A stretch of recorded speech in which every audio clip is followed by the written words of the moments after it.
Good day, Papua New Guinea. Today I'm doing this short video to raise a concern about the current government of the day weaponizing state institutions to go after its political rivals. The classic example in this case is Honorable Prime Minister directing the Office of the Auditor General to investigate the agendas that his political enemy number one and the alternate Prime Minister headed before he defected to the opposition. This is pure political witch hunt, and we must discourage this from our Prime Minister. Yes, we are very much concerned about the huge amount of money being pumped into one particular department or one particular provincial government and being misused, and Papua New Guinea welcomes such investigations. But it must be done for a good cause and not just pure political witch hunt as such. The question that every Papua New Guineans are now asking is, why didn't Prime Minister directed the Office of the Auditor General to investigate Department of National Planning and Finance, the Department of Works, when Honorable Peter O'Neill raised this very same issue on that day on the floor of Parliament, when Honorable Rainbow Paita was on the other side with James Marape, when he was Mr. Fix-It-All? Why now, when Honorable Rainbow Paita is the alternate Prime Minister who will get his position soon? It's obvious that it's a political witch hunt, and we must discourage this from our Prime Minister.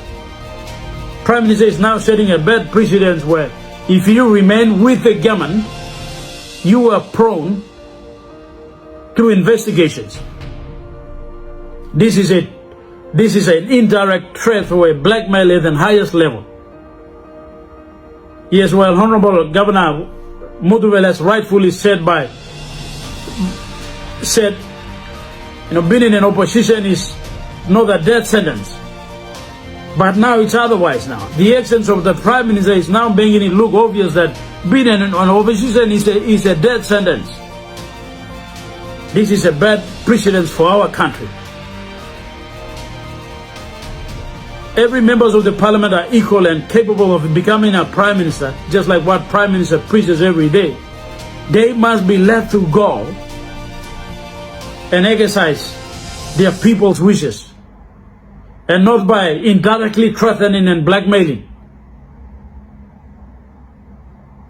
If Prime Minister can do this to Honorable Governor Allen Brett when he was the alternate Prime Minister then, and now he is doing it to Honorable Rainbow Paita when he is now the alternate Prime Minister, what is the guarantee that he would not do it to any members of the Parliament who are now with the government? There will come a time when your conscience becomes very clear and Prime Minister's sweet talks become sour in your one. You would want to move on. And on that day, today is Honorable Rainbow Paita and today is Honorable Allen Bed. Tomorrow will be you.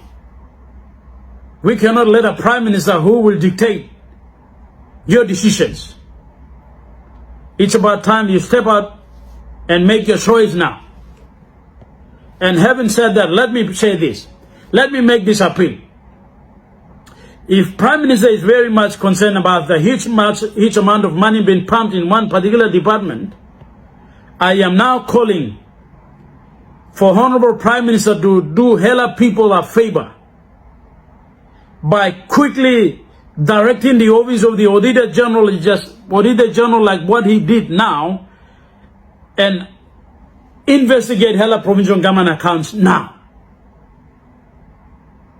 If he's genuine, if Prime Minister is genuine about this case, Prime Minister must now direct the Office of the Auditor General to investigate hella provincial government. It's very serious now. We understand there is a huge amount of money in the form of development levies, in the form of IDGs or MOA funds, in the form of special support grants, in the form of PIP funds, etc. Huge amount of money being spent into hella provincial government coffers, but literally speaking, there is nothing to show on the ground. There is no visibility of these funds on the ground. And that is before the eyes and the ears of the Honorable Prime Minister, and he's very much aware of this. Maybe those uneducated, maybe those who does not know what's happening might think that Tari Airport, the upgrading of Tari Airport or The Ambo to the road that is happening, the constructions that is happening, and there must be coming from Hela provincial government, but it's not. It's not. The Tari upgrading of the Tari airport, we understand it was funded by ADB. Ambo to Tari Road was funded by national government. Credit to Honorable Peter O'Neill for initiating that.